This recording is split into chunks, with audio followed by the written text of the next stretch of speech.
Welcome to the Player Engage podcast, where we dive into the biggest challenges, technologies, trends, and best practices for creating unforgettable player experiences. Player Engage is brought to you as a collaboration between Keyword Studios and HelpShift. Here is your host, Greg Posner.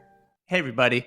Welcome to the Player Engage podcast. I'm Greg Posner, and today we are joined by Kristie Dale and Nigel Franks from Snowden Studios, one of the fellow Keywords studios that we are all part of. So we are all one big family, and they do some really awesome stuff, and I'm excited about today's episode.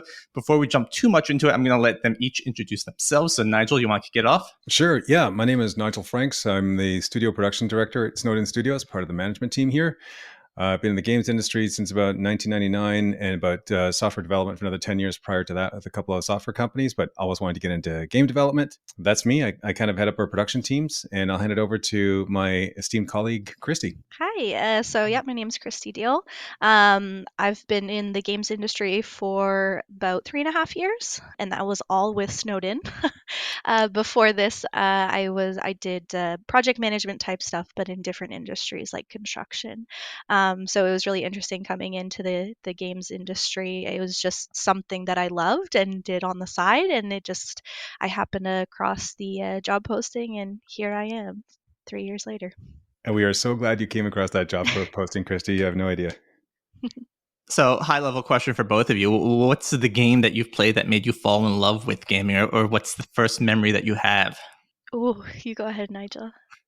Oh, where do I begin? I'd like to narrow the question down to which platform and decade, sir. But I would have to say I always had a love of games from the Atari 2600 days, but we couldn't afford one, so I was always at friends' places playing on the 2600 on the TV with very different graphics than we have today. Definitely that. And that from there, I graduated to the arcades and begging my mom for quarters. And she always thinking that this is a terrible way to spend money because, again, we didn't have too much of it. And then eventually through my work in the games industry, I was able to help my mom by buying her house at one point. So it kind of paid off in the end. So for me, it was definitely the arcade era. Probably late 70s, early 80s, playing a lot of games down in that sense. There's no one single game, though I do remember the most fun I had in a game was when the original sit-down vector graphics Star Wars game came into the arcades. Sometimes they would charge you up to 50 cents for a game, which I think is pretty cheap these days. Sometimes they're charging $1 or $2. But it was actually feeling like I was Luke Skywalker in an X-Wing fighter with really bad vector graphics, but I got to do the Death Star trench run, and that was awesome. Was that the one that had those little rotary dials on the Yeah. I went to a bar recently that had that. I was just like, this is wild. I have never seen this in my life. Yeah, it's very cool. So they had it's the equivalent of a steering wheel, but it had two different rotary handles on the side of it, so you could basically change the aim of the guns on the ship and change the up and down motion as well. It was a very, very unique controller. That's awesome. That technology was great, huh? It still is. What about you, Kristie? So the first game that I remember playing was Top Gear 2, which is a racing game, and it was on Super Nintendo. My grandparents had a Super Nintendo, and so I always got to play video games whenever I went to their house. They also had like the Nintendo. What was the original Nintendo handheld that like you needed a light to see at nighttime? There was like no Game Boy. backlight. Game Boy. Like just like the original Game Boy, and I'd play Tetris on that too. So those were kind of like my first experiences with video games. The first console that I had was a 64, and I think that really solidified my love of gaming. My sister would never play video games with me, but I just sat by myself and played games on the 64. So those are probably my first experiences with video games. Love it. You got to ask the question, Greg. Like, what's the first game that we played all night? Like, that's what we know. Right. You're really hooked on a title. Or that maybe you camped out for, you went to like Electronics Boutique or EB Games at midnight waiting for maybe Halo 2 to launch or something like that. Have you ever pushed that limit? But I feel like, personally, my first game I remember playing was Dr. Mario because I played it a lot with my dad. But I feel like I was too little to really get it. And then I remember I got a Sega Genesis and I got All-Star Baseball. And I used to just love that game. I would just sit there and I just knew at that point I wanted to be in video games. And this is why I'm excited to be talking to you. Specifically you two, because you guys create video games, and that's not something I have the ability to do. And I think it's something that's a fascinating fascinating skill to have. But before we dig too deep into it, just to be clear, Christi, you are a game producer. Nigel, you are a game director, or that's what your LinkedIn title says, but I think you did multiple things there as well, right? Just think of me as a producer as well, because basically I head up our producer team at Snowden Studios. So I guess, if we pretend the word was director, which I get it's not, is there a difference between those roles? Like when you look at the gaming kind of hierarchy of people that are working, what does a producer do versus a studio director or someone else? I guess the day-to-day.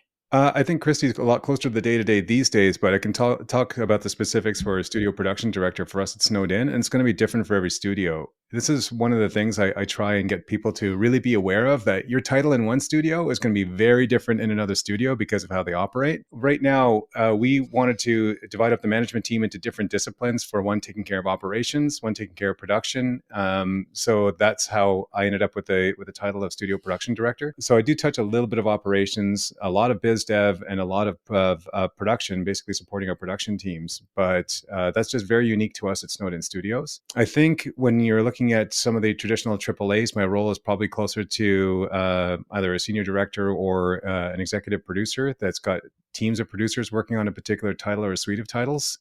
Today, I mean, I don't want to sound like I'm promoting myself. It's just more an idea of like we have a team of very strong producers across our studio working on multiple titles, and they pretty much report into me, and then I report up to our studio head. Whereas the studio head, myself, and our director of operations and our studio TD make up the management team for how we're making the major decisions of how Snowden operates. Cool. Christi, anything you want to add on kind of your day-to-day, kind of what it's like? Yeah, I guess I'll just say so.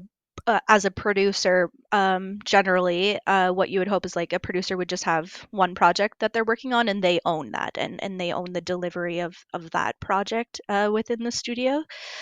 So that's kind of the difference in level. So like Nigel looks kind of over everything and over all of the producers, and then each individual producer has their own thing that they own as well, their own game that they're working on. So for people outside of gaming, because that's where my name goes, is it almost like product management, where kind of each producer is a product manager in charge of a few different disciplines, and then there's a higher level that kind of oversees the entire project? Maybe I'm simplifying it a little too much, but more like project management and people management than product management, because we are not necessarily defining a product unless we've got the remit to build a product from end to end for our clients. And we do that about once every 2 to 4 years, potentially. Usually what we're doing is supporting an existing AAA production where the product management decisions on who the target audience is, what the basics of the game are supposed to be, those decisions are made by the client. And then we come in and solve the technical problems and the artistic problems of making the game fit that particular vision, while still being able to contribute a little bit to it as well. So I think our producers are closer to, for example, the electronic arts equivalent for what our producers do would be a development director, where they have members of the development team reporting directly to them who are responsible for the actual delivery of the product.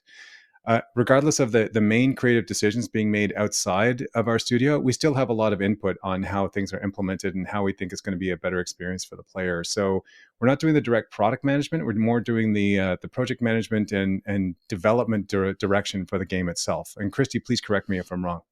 No, that sounds right. I definitely would be more responsible for the people that I work with, and making sure that they have everything they need to do their work, and less responsible for the end result of the product or the game. It's more of the people management side of things for me. So you would say you're extremely organized.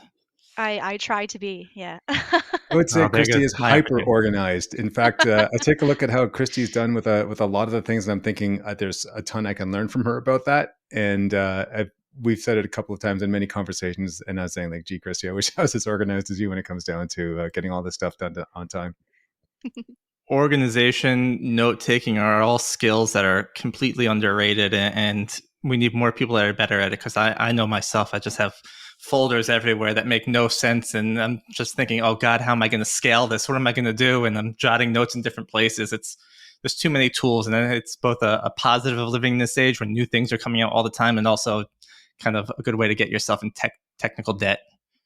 Well, I don't know if it's because we're nerds, but I definitely had a really good time 2 days ago, spending an hour at the tail end of my day just organizing my bookmarks folders to make sure that they made sense and where I can have access, quick and easy access to information, because I noticed that there had been so much information I'd just been tracking and realizing that some I don't need, but I'm trying to figure out what I need for the day to day, what I need for strategic planning, what I need for staying on top of industry news. And it was actually kind of fun. And I felt a very strong sense of accomplishment at the end of the day just for tracking that data. I know the privacy issue is kind of weird, but throwing a lot of notes into AI tools are doing really good at like finding ways just to say, can you organize this in a way that makes sense? Or give me like, I don't know. I've been using that more and more often to make sense of my notes. And I'm just like, wow, this is so much better at this than I am. Like it's becoming more and more mainstream, and it's exciting for me to see. Again, the privacy aspect might be the iffy part, but I kind of ignore that right now.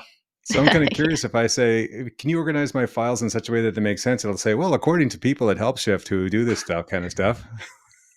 This is a great way to do it. I make sure to erase the help shift and keywords words every time I copy and paste. Don't worry. So Snowden Studios, for people that are listening and aren't familiar, it's a very, I'm going to say unique, and maybe you can tell me it's not studio, where they are part of the Keywords family. And in Keywords, we act as a BPO, meaning development studios can reach out to us, or publishers can reach out to us, and ask us to help with them, right? So Snowden, I think, is probably one of our bigger studios. If you go to their webpage, which I think is snowden.ca, you can check it out. They're based out of Ottawa, and some of the titles you'll see when you log on right away are Forza. I'm making sure to say it right so I don't get yelled at by anyone on this call. Starfield, Madden, all AAA titles that, unless you've been living under a rock for the past few years, you are very, very familiar with. So there's a lot of questions here, and I don't know where to start, so I'm going to try and get myself organized here. But you recently as in 5 minutes ago, talked about creative control. And that's an important thing for a studio to understand. What are my limits? What can I do? And when you work on AAA titles, it's clearly going to be a different limit than when you have your own title that you can completely have creative freedom, right? So I don't know the exact question I want to ask, but when you work on a project, who sets those limits? Maybe that's too simple of a question. Like, how do you deal with those limits when you're working with a AAA title versus a indie? Wow, where to start with that? So is that too broad to start? It's actually not, because it brings up a really good question. And I've heard a lot of people say, well, you're a service provider working on these other titles that somebody else has come up with an idea for. And I'd really like the idea of working for first party, so I've got more creative control about what it is that we're working on. And from somebody that's had the opportunity to work in first party, the amount of creative control that you have there is actually extremely limited. Typically, the decisions for how a game is going to be defined from a narrative standpoint, from a feature and function standpoint, at a very high level, has been defined already by a creative director and their design team. So even if you're on the design team, that creative director has absolute control when it comes down to what the game is supposed to be. And there could be a team of 100, 200, 400 people working on this across art, audio, development, engineering, all the different areas that go into making a game. And there may be a little bit of creative freedom and liberty there, but no different than if you're a service provider, because basically we decide how we're going to be creating a feature on the AAA team, if we're on the AAA team, working for first party. And we have that same level of freedom on how we're going to be creating and implementing those features as a service provider. So it's really interesting to see that there's just a general conception. Some people may call it a misconception. I just call it a conception. But basically thinking that if you're working for first party, like if you're working directly for the publisher on the publisher's development team, that you'll have more creative control. And I haven't found that to be true. Typically, a publisher team will be divided up into all the different functional areas of the game. So you might have an area for UI, an area for audio, an area for networking and multiplayer, which can all the things that go along with multiplayer gameplay, an area for gameplay and AI, as an in-game AI, not necessarily Gen AI, an area for vehicles, props, weapons, worlds, tracks, whatever it happens to be, flight mechanism if it's a space flight. And each one of these becomes a sub-team on the main team that has one or more producers working for it, that has, again, one or up to 50 developers or more working in this one particular area. Sometimes even larger if it's worlds, for example, and there's just so much art that has to be created. And take that across a AAA and divide it into, the 80 or 90 or so different areas that a AAA has to hit in order to be able for it to be shippable. And everyone's working in those areas. And we just happen to be joining into those areas as Snowden Studios to be able to deliver a feature or set of features that's been defined in one of those areas. And sometimes we are the lead producer there. Sometimes the client provides the lead producer there. So I don't think we're that unique in how we provide those services among the 24 studios in Create. We have plenty of Create's our game creation arm of Keywords, by the way, being Create, Engage, Globalize, and Media and Entertainment, the 4 groups. I think I've got that right. But they all pretty much do the same thing within certain boundaries. So we have areas that we definitely share in functionality. And sometimes we're actually working side by side with one of our sister studios in Keywords, where they've got one area that they're working on, we've got another. Sometimes we collaborate. All depends on the size and style of the project. Where we get more creative control is when a client comes to us and says, we've got this great idea for a game. Here's our budget. Here's when we want to get it out. Do you have game designers? Do you have art directors? Do you have creative directors that can help us make these decisions and get this game out on a particular platform over this particular timeline? And that's a completely different set of skills from us, from our design team. And then we put our heads together, figure it out, and then we come up with all the ideas and figure out how we want to get that into the game and finally get it out.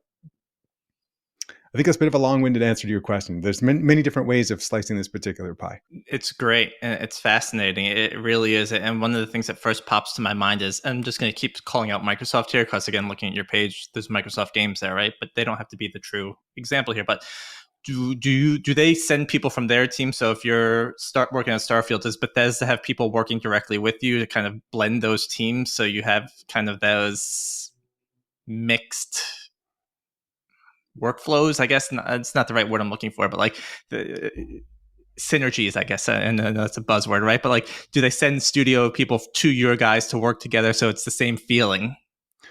Well, we've recently come out of the pandemic, so there wasn't much of that going on. But prior to that, for sure. And then sometimes when there's a travel budget, we'll go and spend some time in their environment. And if they've got the opportunity, they'll come and spend time in ours. It's the kind of thing we haven't done as much of as we want to, but we definitely encourage it. About how they're working inside of a group and with a particular Microsoft studio, Christie's had some recent experience with this over on Forza Horizon 5. I don't know, Christie, if you want to talk about how the teams work together at that point. Yeah, so sometimes it kind of depends on whether we are ending up owning a full feature or area of the game, or if we've been just kind of added to a pre-existing team. So say if we were working on like a certain gameplay area of the game, maybe they already have 4 developers on their side, and we have an additional 6 that we've added. We'll do things like we'll have meetings with people and we'll meet regularly and we'll do planning together, and it's like that level of collaboration. Sometimes though with larger teams, we will be given an entire area and we just work closely with maybe one producer on their side or one lead, and they just kind of help give us direction, but we own that entire section, and so we're maybe not fully integrated into a team on their side. It kind of depends on what the client is asking for, what they need from us in terms of kind of ownership of the work that we're doing. So there can be collaboration and integration of the teams, but it kind of depends on what we've been given kind of as our mandate for working with that client. Building on that teams concept, I was reading a Reddit thread yesterday that talked about Starfield and mentioned that Bethesda still has about 150 people working on the game. And in Reddit fashion, people are saying, oh my God, how could there be that many people? That's crazy. That's a waste of resources. And I'm sitting here thinking, well, you have audio people, you have visual people, you have, like you were mentioning before, Nigel, UI, UX, networking, and it's a complex game. I mean, in reality, 150 doesn't seem like that much to be working on a game the size of Starfield, but is it? I just got to laugh at that. Yeah. Multiply that by 10, and that's a more accurate number of the people working on this game. Just take a look at the credits. I found out because Starfield is under a heavy level of secrecy, I found out that there were a total of 7 keyword studios working on this title when the game came out and I read the credits.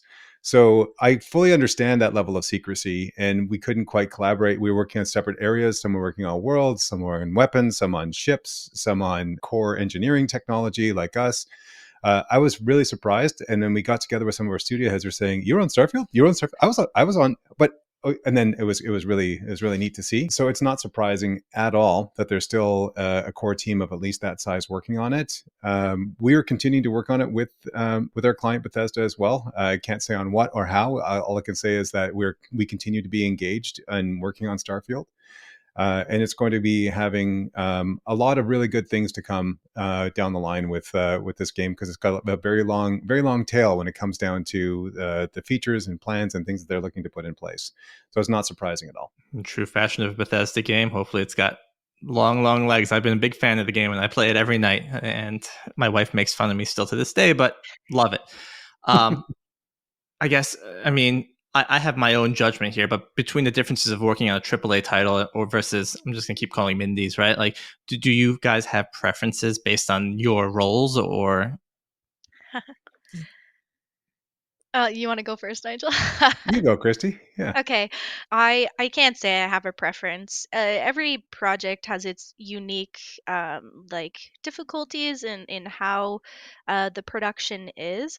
They're both extremely different styles of development, and even just my experience as a producer, because I'm not the person who's doing the code. I'm not actually making the game. I'm supporting the people who are making the game. And what I have found in the past working on a AAA is my involvement in the actual making of the game is even that much less, because I'm very focused on getting like organizing everything so that we hit deliverables and everything that we need to do contractually with the client. And so there's a lot of time spent on that.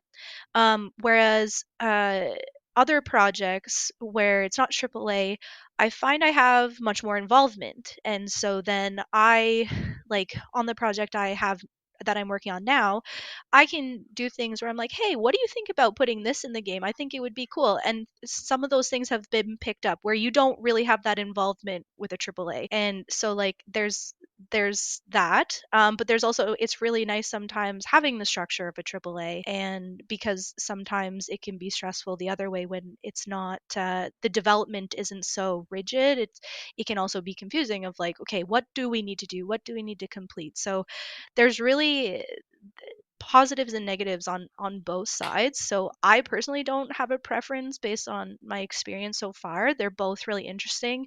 It's obviously really cool to get your name in the credits of a AAA game, and you can just point at it in a store and be like, I worked on that. Um, so yeah, I'd say I don't have a preference. But yeah, I think that's it. Yeah. Before Nigel jumps in here, something you mentioned, and maybe it was part of your answer, was styles of development. Yeah. What, So yeah, so I guess it's in terms of the production, I guess. So there's a certain way that AAAs develop their game, and there's a certain lifestyle there, or sorry, life cycle that you go through with a AAA, and it is very organized, and there's very specific stages. Where I found with some smaller games, they don't adhere to that as tightly. So it's not necessarily like, okay, we are very specifically in pre-pro or pre-production, and now we're at the point where we're switching to production, and now we're going to do implementation. It's very it's a little bit more blended on smaller games. It's like there's still a bit of design happening. There's still a potential complete shift in what we're even going to make in the end. So it's a bit more blended, I find, sometimes in smaller games. That's what I've experienced. Hey, we test in production. I feel like I've played a lot of games recently. I feel like we're testing in production. I feel like Yeah. it's what you're just finding is like the difference between an enterprise company versus a startup and how agile they could be. And I think that's all making a lot of sense. Is where can we push the boundaries? If you're, again, Microsoft, you're not going to put production or test code into Starfield, where if you're a smaller indie and you want to test out a new mechanic, you might just ship it and see Just how do it it. looks. Yeah. Yeah, do it. Yeah, for sure. Thank you for that. They both have their level of chaos in a way. So from a AAA, it's going to be chaotic trying to understand who owns what, how to actually implement a particular feature, and the dependencies on it, because there's no such thing as anything that's completely independent inside of a team of that size. And there's a really interesting project management concept called Brooks's Law, that basically states the more developers you put on a late project, the later it's going to get. And that's due to the increased number of communication channels that are required for people to gain an understanding of the work and to report back on the status of the work and problems. Whereas you see that on the larger projects with 1,000 people working on them. On the smaller projects, like a really creative, hyper creative indie, for example, someone will come to you with an idea and you've got this really interesting time of sitting in a room with a bunch of your colleagues and the client, kicking around ideas, and you're thinking about, what if we did this? What if we did that? That whole ideation process is so fun. And then 2 years later, you look back and you've got, you look back to that ideation process that grew into the game that's out there. This happens on AAA as well, to a degree, more so with the creative direction team, but definitely can happen at the producer level and at the developer level. But it's really, really rewarding to have that process where or part of creating a feature, and then you're more likely to do that with a smaller independent publisher that's come up with an idea for a game. But the chaos that's there is that there's no structure, because at the beginning, you don't even know what engine you're going to use, let alone what your whole art creation pipeline looks like and whether or not it's going to work. You don't know what your build process is going to look like, because you start asking the basics of, all right, so how do I start playing this game right now for where the vertical slice is? All right, so the vertical slice was done completely in another system. It was just basically done with a little bit of fakery and poking buttons here and there, so we get an idea what the game is. And it's like, oh, we have to define what that build pipeline is. We have to define what that art pipeline is. Who's done that? Anybody here done that? Okay, great. So you haven't? All right, here's what we're going to do. We're going to do this, this, this, and this. All right. How long do you think it's going to take? Let me know. Let's go out and estimate it and figure that out. So there are a lot of times when that exactly happens. Because of that chaos, it's a lot more work up front to try and define what that project is going to be. And with any type of project that you're working on, there's always going to be the problem of changes that are coming late in the day. So these changes end up somebody coming up with a really good idea. For example, hey, I heard about this really great plugin that we can use that's going to enhance our player experience. And I talked to the company that made this, and they said, all you have to do is just write one line of code and you can integrate this particular plugin or API, whatever it happens to be. And we always get a little bit suspicious of that, because we know that technically that's correct for technically one type of game or a slice of a game, but then the actual ramifications of how that fits in with the other 100 features that rely on that could be a little problematic and could add months to your development time, because you don't know exactly what the nuances are until you start playing around with it. So each of these types of titles have really interesting challenges, especially for somebody that wants to stay organized and put things together and find that path through. But there's that bit of that chaos that you have to deal with to bring some order to that chaos. Man, I'm sounding like the Borg now. We bring order to chaos. But being able to bring some order so that things make sense and everybody knows what they should be working on and feels a sense of direction as to where the game is going, as opposed to we have no idea what we're going to be doing next. And that's really what the producer's role is for us at Snowden Studios, is to make sure that everybody knows that direction, knows where we're going. And sometimes a client that we work with and partner with will have a really good idea of how that goes. And sometimes they'll say, we only know about the first 40% here. We need you to work with us to figure out the other 60% and where we're going to go with all this. Whether it's systems where some of our developers have a lot of ownership. Like we had a project that's been mentioned a couple of times where we had a developer working a lot on a lockpicking system that people were really, really happy with how that went. So that developer had full ownership of how that got implemented, but somebody else set the basic creative direction, and then the developer picked it up and ran with it, and that became a very popular feature. So each of these are very different. To ask which ones we like, it's basically like, what kind of partnership can we have with the client? How can we learn? How can they learn? Do we like who they are as people? Do they like who we are as people? And then before we make a decision for the kind of projects that we want to take, we ask a whole variety of questions like, what is the technical challenge in this? Is this something that our people are really going to enjoy sinking their teeth into? Are there any moral or ethical challenges with this as well? Say, for example, if they want to work on something that's not traditionally in the game space, or is in a game that really pushes boundaries way too far. And if our people say this is going to be something we're challenged with, we don't necessarily want to do that. So these are the kind of questions that we ask before we, as we evaluate a project and before we make a decision to do a bid on that particular project. And we want to make sure that we're working with companies that are very much like us with a couple of different things in their values. Number one, obviously, they really love games. And number two, they have a strong people first type of focus when it comes down to how they treat their teams and what their expectations are and how they operate as companies. That's awesome. You said a lot there that I found interesting, and just starting at the end, right? I guess my understanding, and it's wrong, and I get that, was like, all right, you're working on a AAA title, you're told exactly what to do, and you're just marching in line doing, but you still do have that creative freedom, right? Like you mentioned, there's a lock picking system. So you do have the ability to kind of come up with these new cool concepts, even if you're working on a major AAA title. And maybe some studios or publishers do give you that right, and maybe some don't. It's a bit more nuanced than that. So somebody may have done the initial design for any one of these systems, and they kind of leave it up to us to saying, like, do you understand this design, and how long will it take you to actually implement this, do you think? And then our developer takes a look at it, starts stripping it down to its component parts, figuring out if there's already an existing architecture for this. Sometimes they have to define that architecture. And then figure out how they're going to do it. So, and as they're doing it, they may come back and say, look, I see what you're trying to do here with this feature. There's a better way to do it by adding these particular items over here, dropping these ones here, and we still think you get the same experience that you're after. And we think it's actually going to be better for the user, and it's going to save you some time, and it's going to be easier to support down the line for any bug fixes, et cetera. And those are the kind of discussions that we, as producers, like to facilitate, or just let the developers have those discussions directly with the client. Is all this done from within Snowden? And I asked this question more so like the consulting type of thing, right? So when a customer first comes to, or a prospect comes to Keywords, right, they might say, hey, I want help making this game. Do you guys, or is there someone else at Keywords, maybe it's just your sales rep, give you a platform where you can bounce your ideas off of, right? Like, hey, I have this idea, or like you just mentioned, like I have this idea for a lock picking mechanism. Can you help me flesh it out? Like, is that your job as producers at the studio, or is it someone else's at Keywords, or maybe you recommend another studio? Yes. All the above. Yeah. It could be anywhere. It could literally be anywhere. So it could be somebody working with the business development rep at Keywords, where they've got the business development rep is fleshing out what the client wants to do, and they start figuring out, is there a good studio that's the right fit for this, that has availability, that has the right skill set, and then he or she ends up facilitating the conversation that way, and then we have those discussions there. I'd say our sourcing for our projects coming in is probably about 60-40, based on 60-40 to existing connections in the industry, to 40% coming in through Keywords BizDev. But yeah, it could be all over the map.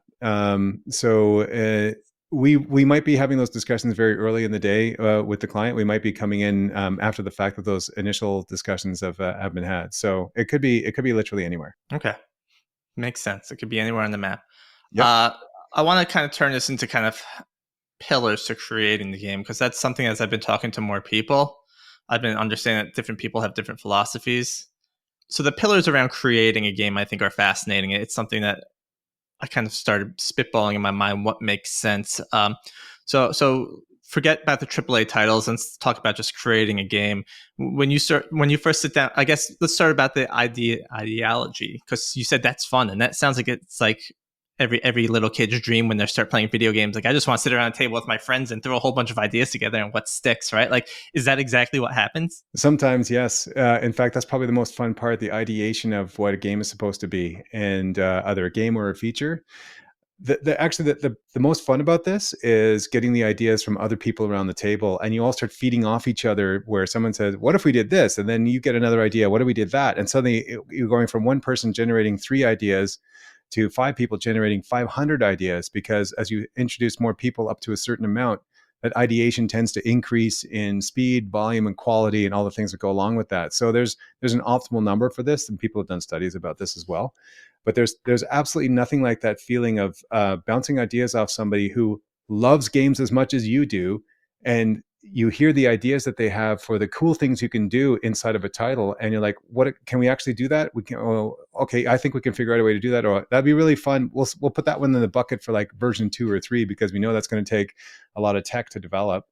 And on top of that, people are often discussing features that they've seen during this ideation phase in other games, saying, hey, they did this in title X, but they only got about 90% of the way there. What if we took that to the next level? What would that actually look like? And that's so fun. And in the end, you end up with this huge feature list, and you realize you wouldn't be able to do this within the next century, no matter how big your team was. And then you have the difficulty comes in paring that down into what is the core gameplay supposed to be. And that gets back to the pillars of what a game is supposed to be. So that's always happening at the design stage. Like, what are the core pillars that we want for this particular title? All right, so we know it's going to be multiplayer, so it has to be a positive multiplayer experience. And then you have to define, what does that actually mean? Is it one-on-one? Is it one versus many? Is it team-based? Is it team versus team? Is it asymmetric, where you've got one person who's extremely overpowered with a major weakness, and then 6 people who are underpowered with one major strength going against each other? We saw this with Dead by Daylight, for example.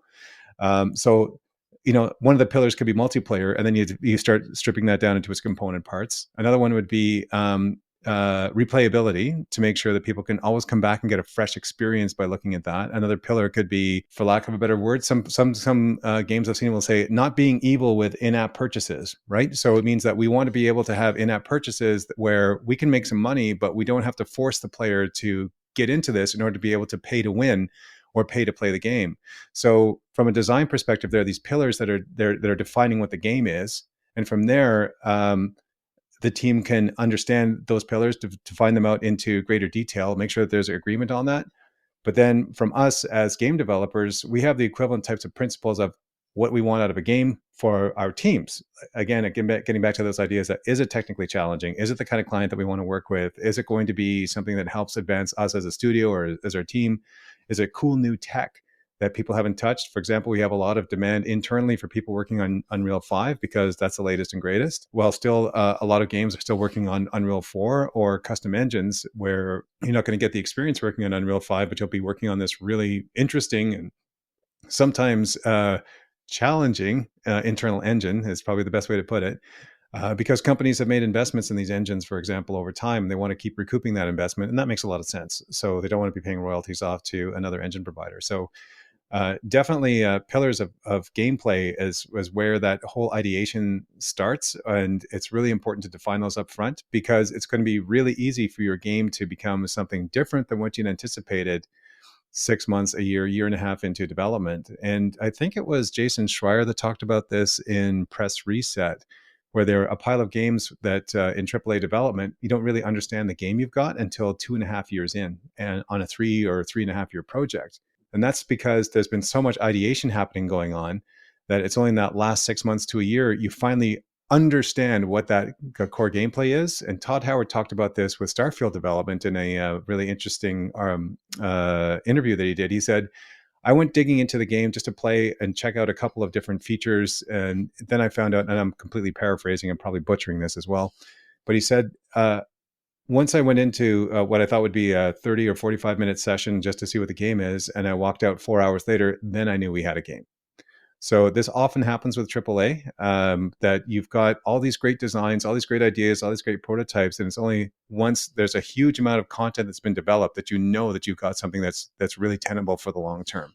Now, this makes the certified project manager in me cringe and cry on the inside a little bit, because it's always been the perspective from project management software. If you define everything up front, you have a level of effort for everything up front, and you know exactly how long it's going to take. But there's one big difference in game development from software development, in that it's really hard to define fun, because you can put fun on a sheet of paper and say, you can read a feature and say, yeah, that looks like fun. But until you see how it actually operates with the right art, the right lighting, the right cameras, controls, characters, like all the things that are really important for really good gameplay, you don't know how these things interact with each other, because there's so much interaction in these systems that you haven't taken into account how these systems interact with each other to actually see it. And that takes a lot of work to get to that point. Another problem that comes out of games that we don't see in regular software is the concept of emergent gameplay.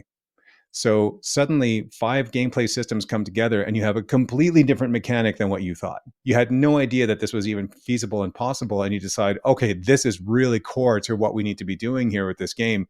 Let's make sure we focus on this at the cost of some other items that may have been developed for 2.5 years that you realize are not as important as this really core piece of gameplay. Or maybe this core piece of gameplay that you've discovered ends up becoming something new that has to be built on, thereby adding stress, thereby adding potential for a lot more work to be able to still hit the deadlines for the game. So it becomes very complex, or can be anyway.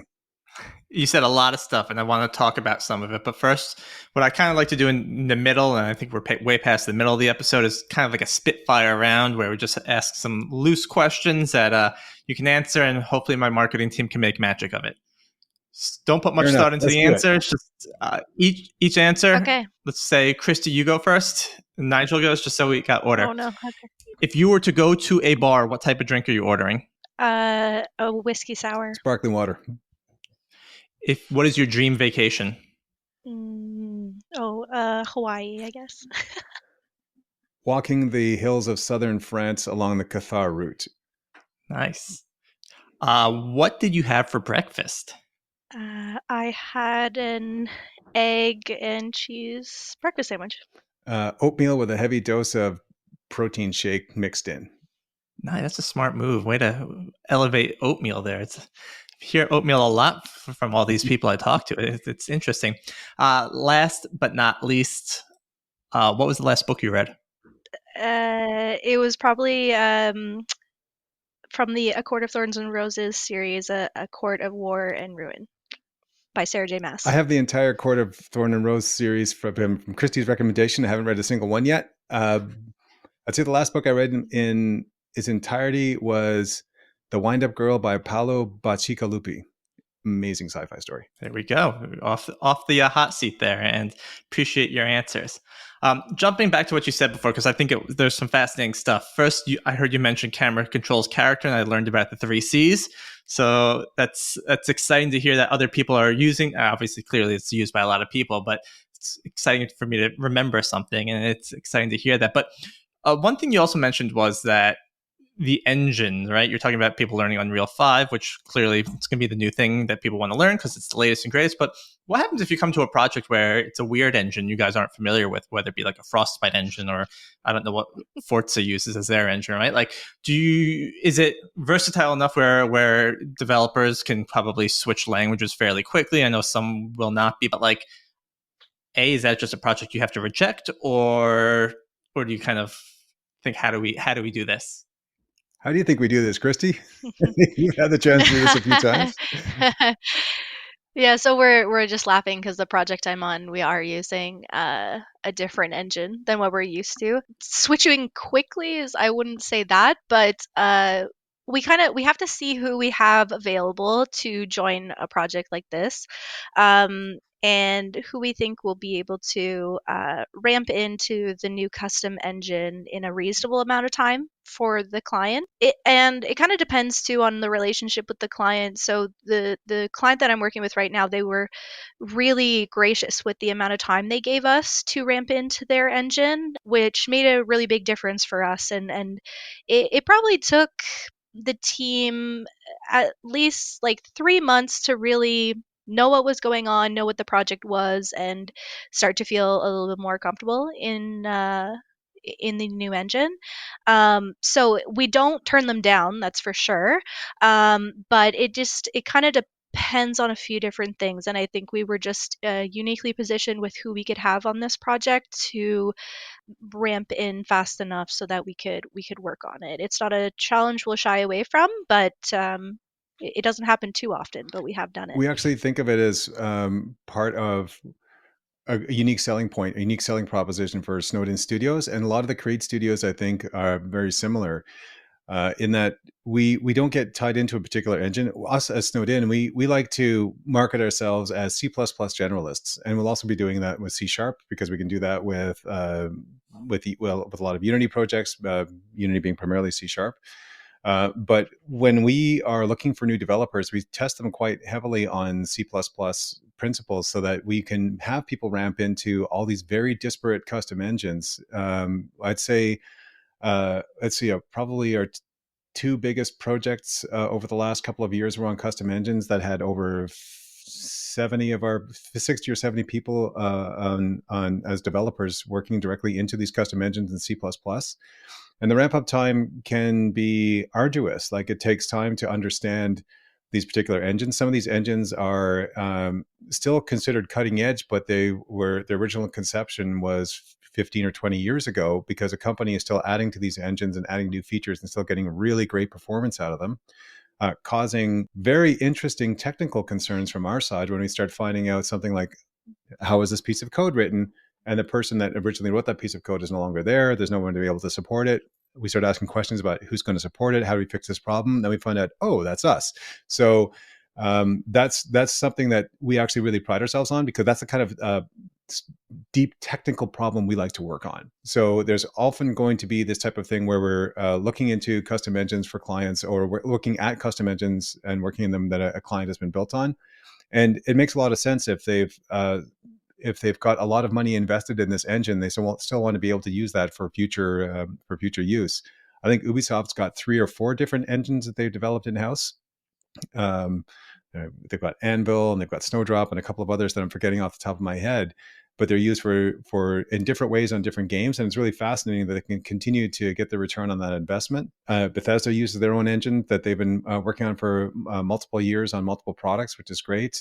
EA does have Frostbite. It's funny that you mentioned that, because we had to do exactly that when we were working on Madden. We had to ramp up on Frostbite and how that actually works. And Frostbite was originally written for the Battlefield series, and to be able to use that for a sports series is really fascinating that EA was able to make that conversion over time. But that also comes with its own issues that nobody's expecting. So the ability to aim down a rifle and shoot at a target and drive a vehicle is very different than organizing a full football team on the field, right? So I remember there's lots of stories about people that worked on Mass Effect back in the day that just said Frostbite doesn't translate well into that world, and which is fascinating, because Battlefield's not an RPG clearly, but I imagine a lot of the assets and type of things you do are the same. But yeah, I mean, custom engines always kind of fascinates me, because Unity, forget the whole pricing debacle they had a couple of weeks ago, right? Outside of that, and Unreal, they're good engines, but clearly you're stuck within the restraints of the engine. Whereas if you build your own, then you're kind of relying on yourself, not the community, to help build it out.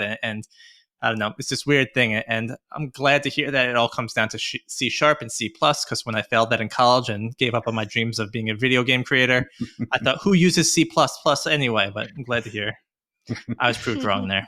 It's definitely the strongest skill that you can pick up as a developer if you wanted to be working in writing code. Like C++ is really essential, and it's one of the things that we test for and make sure that people have a very strong background in before they come into our studio.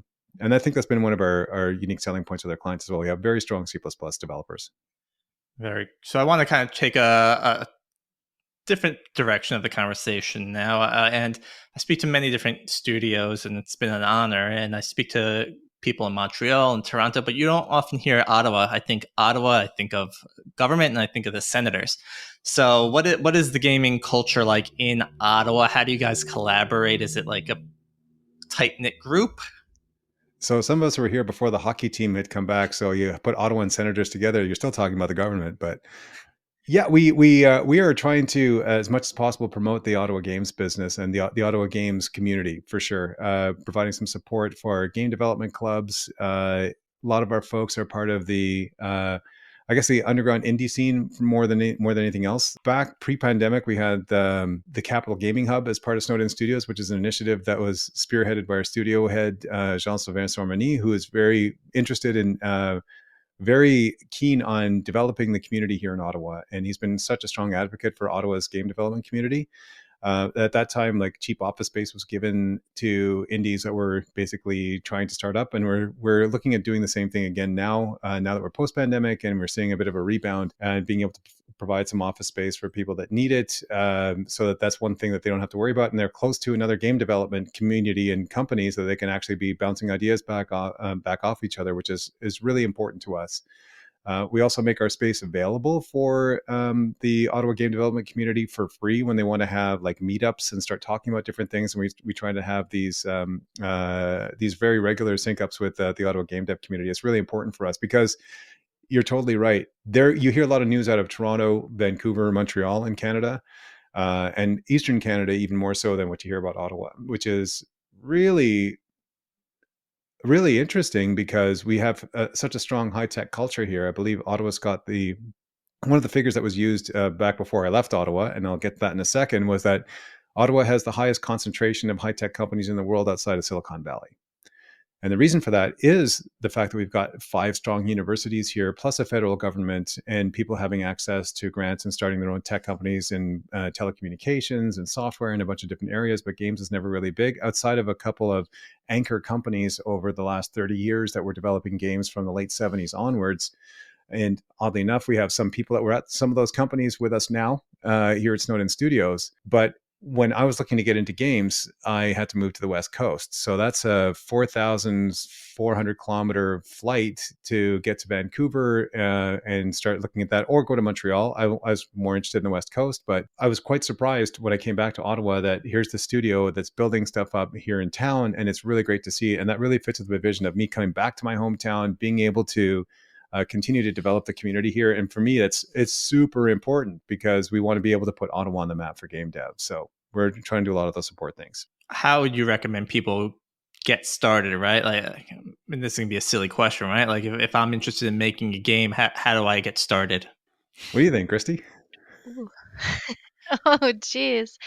No, I think I might have to pass this one to you. Just if someone wants to make a game, like If they have I'm, an if I'm idea, interested in getting into the or gaming work industry, in what the game. resources would you recommend taking a look at? Is there groups I could join to kind of get that, especially if you're trying to do something in Ottawa as well? Is there local stuff? I know, Nigel, you started talking about different groups coming back, but is there any places you'd recommend to get started, or maybe it's, again, too broad of a question? Well, totally. I can talk about somebody coming from scratch, but I'd also like to have Kristie talk about her experience of getting into games as well, because I think there's a lot of value in that too, because she brought some really valuable experience to our studio. The key thing for me is making a game, or in getting involved with people who are making games at all. So understanding what it actually takes. The interesting thing to me is that there's so many people I've met over the last 24 odd years of making games, another 30, or all told in 30 in tech. Is that right? Yeah, well, almost 30 years. Again, old man yells at cloud. Basically, it boils down to understanding what other people have done. So talking to people who are in that industry and figure out what they did, and understand that your network is really important, because there are so many people that will help you get to where you want to go, who will talk to you about what their path was like. And every path into the games industry is absolutely unique. You can go to a school program, that's great. You can go and build something on the side, that's great. You can go work in an adjacent industry in entertainment, or in software development, or in web, or you name it, where there's some elements that are the same, and that can give you different contacts and different contexts to talk to people about in the games industry. For me, here in town in Ottawa, for example, we've got the Capital Gaming Hub Slack site, where we have all of the local game devs talking and just sharing information back and forth about different events that are happening. There's also a local group here called Dirty Rectangles, which is a whole pile of people coming together on a monthly basis, talking about the indie projects they're working on in a local pub. And it's really neat and interesting and fun to meet all these people that are doing these things. So that's one way. For me, I started off in software development, knowing that I also wanted to get into games. So I literally started in tech support, taught myself a little bit of programming and databases, and then ended up running professional services for a software company where they invited me to be a partner, and then grew that up to 90 people over about 6 years. And then when I moved to the West Coast, did a little bit of CRM. And then finally, because of my background in project management, I was able to, and my network, talk to somebody in a game company, and they brought me in as their inaugural producer at Next Level Games. And that was a lot of fun. And that was still like a massive amount of learning I had to do about AAA game development. So I didn't come in there as like, I know everything I'm doing here, but I do know about project management. I do know about software development. I do know about the basics. And in the meantime, it's like, now I got to be drinking from the fire hose of information of what it actually takes to make a sports title on Xbox, PlayStation, and GameCube at the time. So massive learning experience for me, and a lot of fun. So that's one particular way. There's many different ways that people can end up doing this, but a lot of people have ideas on how to make a game. And unless you've got a game design doc, unless you've got a prototype that you built, unless you've done the actual work, all you have is an idea. And a lot of people have really good ideas, but you want to basically be encouraging people to be doing something with that idea that's concrete, and then talking about the next steps. So pick up a free engine and start tooling around with it. Learn the art tools, learn the design tools. Actually do that. A lot of game designers started off by doing level design, making their own levels for places that had, or games that came with their own level designers, like Duke Nukem or Doom or Quake, where you can start playing around with these tools to understand some of the principles of what makes a really good level. Yeah, I guess, yeah, going off of what Nigel was mentioning about how it's interesting when you talk with people, even just like my coworkers here, and I learn about their backgrounds and where they came from. They're always so unique how someone eventually made it into the games industry.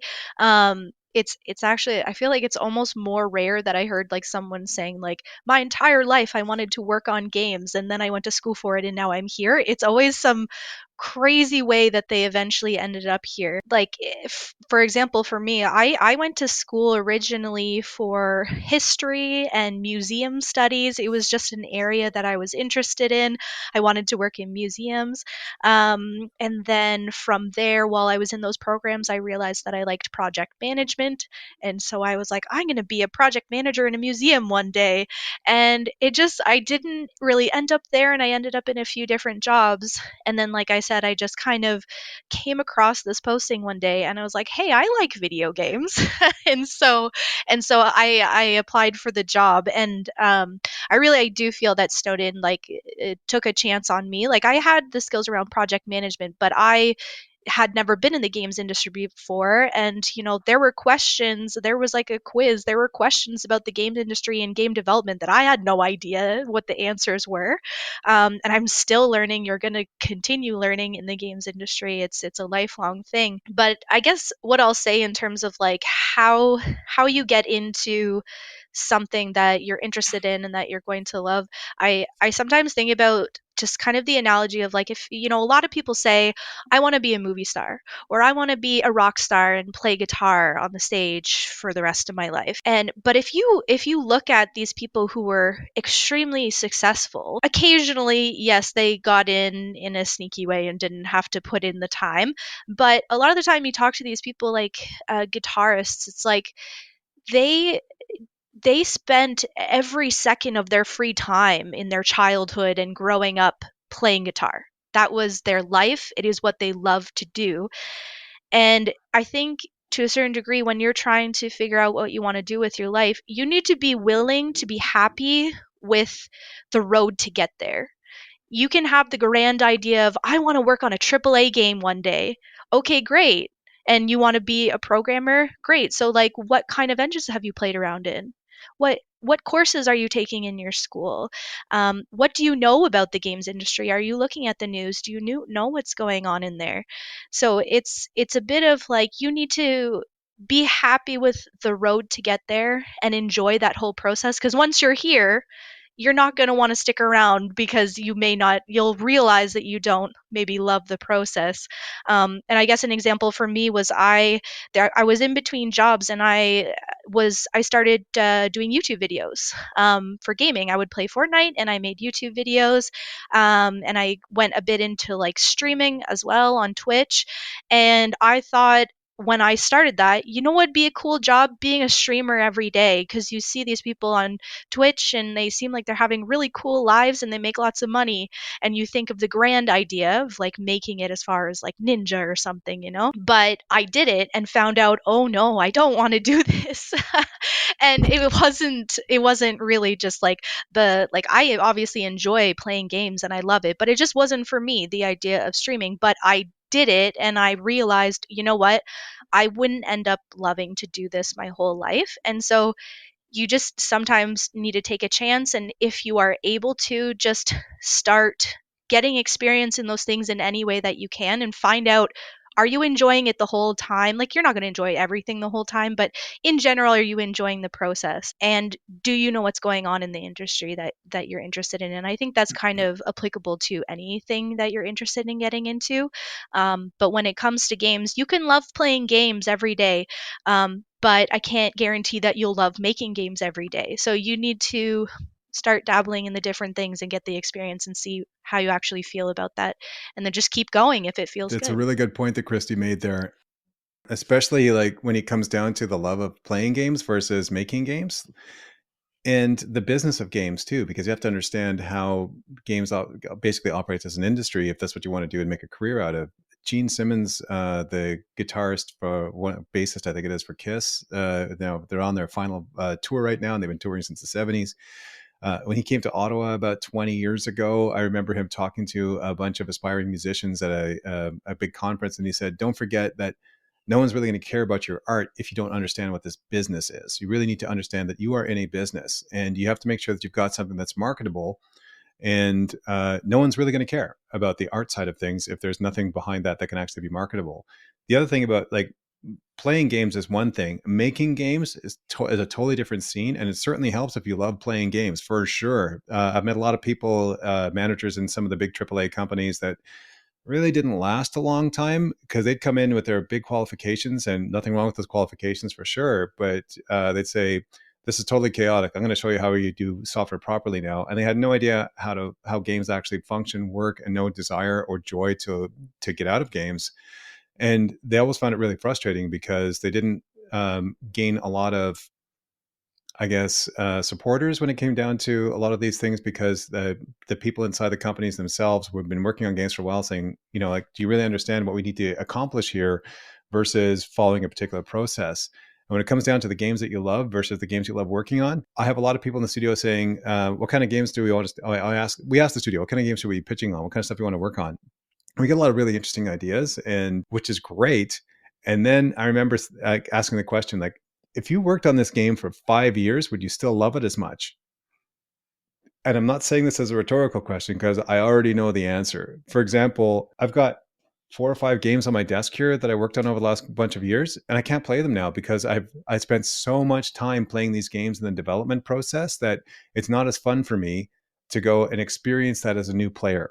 So working on an RTS, for example, I would love the chance to work on like a reboot of Command and Conquer General Zero Hour, for example, because for me, that's my relaxing game at the end of the day. I get the hardest mission on the hardest difficulty, and I try to finish it in 45 minutes without losing a single unit on the battlefield. And as soon as I lose a unit, it's like, that's it, I'm done. And I do a little bit of a tantrum, and it's like, okay, that's it. That was enough for me for today. Oh, I don't really have a tantrum. I just get a little bit grumpy. But if I was working on the game, it'd be a totally different story. Would I still get that same level of enjoyment out of how units are moving around the field, how I meet an objective? Probably not. And it took probably 20 years, 15 years after working on a Need for Speed series that I actually picked up the game and played it again.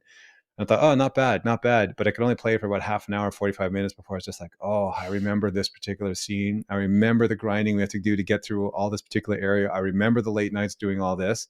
Still a strong feeling of pride in having worked on it, but I can't go back and play that for another 20 hours now, the way I would have if I just picked up the game off the shelf. So the best way to lose the love of a game, if you're addicted to it, is to work on it.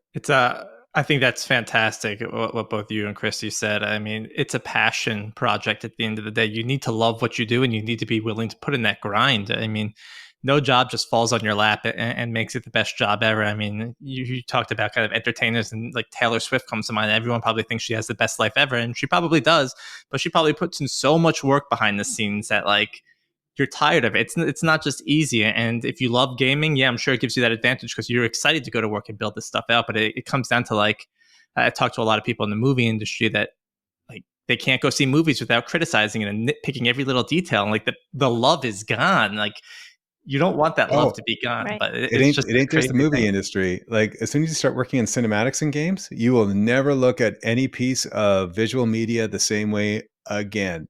And it's, oh, my wife hates it because she's like, we're going to watch this and you're going to be quiet. And I'm like, okay. No, but I know how they made the decisions on the camera angles, on the lighting. I know which audio has been redone, and most people can't figure that out. But when you have to go back and put the audio back in for like the fact that the script doesn't work, or the way that the actors spoke their audio, that they went back into a sound booth and redid that and then stitched it back in. Sometimes you can tell, sometimes you can't. It's like, we'll fix it in post is a real thing. And the same thing happens in games and cinematics. And as soon as you start working on all this, you realize like, oh, it's very different. Every commercial, you can figure out, all right, I know this was probably done in Unreal. This is probably done in Unity. This was done with virtual production, et cetera, et cetera, et cetera.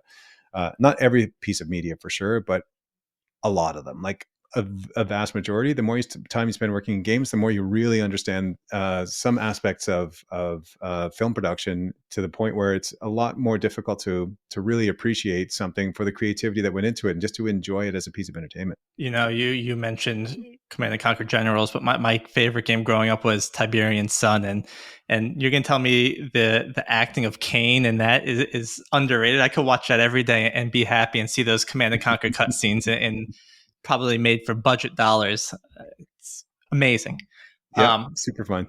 We've been here a long time, and I feel like we can keep going, but I realize that you probably still have work to do for the rest of the day, as do we all. And I hope we can do this again, sit down again. But before we do go, thank you so much. This was such a educational episode to me and a learning experience, and I'm excited to see how I can put these learnings into practice. But before we do go, is there anything that you want to share or you want to just kind of talk about?